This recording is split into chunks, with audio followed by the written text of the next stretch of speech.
Honorables collègues, je vous salue. Monsieur le Premier ministre, il vous a été plusieurs fois donné de venir dans cet hémicycle défendre des projets de budget sectoriel, respectivement pour l'économie et les finances et comme chef de notre diplomatie. Aucune surprise. Donc, si vous êtes encore plus à l'aise dans cette déclaration de politique générale qui va constituer l'ossature des politiques publiques telles que le président Macky Sall vous en a confié la conduite. Pour cette marque de confiance renouvelée, je vous exprime mes félicitations et mon vœu de réussite au grand bénéfice du Sénégal de tous.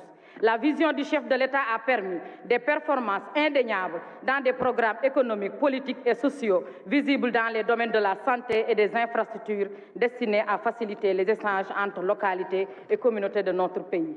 Monsieur le Premier ministre, la semaine dernière encore, devant mes collègues, j'énumérais dans cet hémicycle quelques-unes des nombreuses réalisations et les pas de géant franchis par le Sénégal sous la gouvernance du président. Je parlais alors des bourses de sécurité familiale, de la santé avec des infrastructures de dernière génération. Au titre de l'amélioration du bien-être social, il faut également souligner toutes les politiques en matière de protection sociale, la CMU, la gratuité des soins pour les enfants de moins de 5 ans. L'institution de la carte d'égalité des chances est une initiative inédite, Monsieur le Premier ministre, dans ce pays et nous la devons au président Macky Sall. En se référant à la loi des finances votée vendredi dernier, on constate que la part de la protection sociale y est faible alors que les besoins des personnes vulnérables et handicapées sont énormes. Les personnes vivant avec un handicap continuent d'être insuffisamment prises en charge dans le système d'enseignement. De l'élémentaire au supérieur, les attentes sont énormes pour ces jeunes.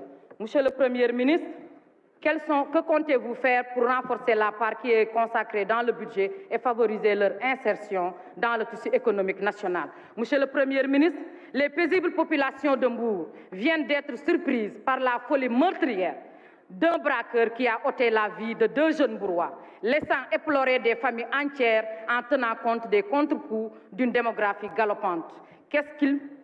Qu'est-il prévu pour le renforcement de la sécurité dans le département de Mbour et Mbour commune?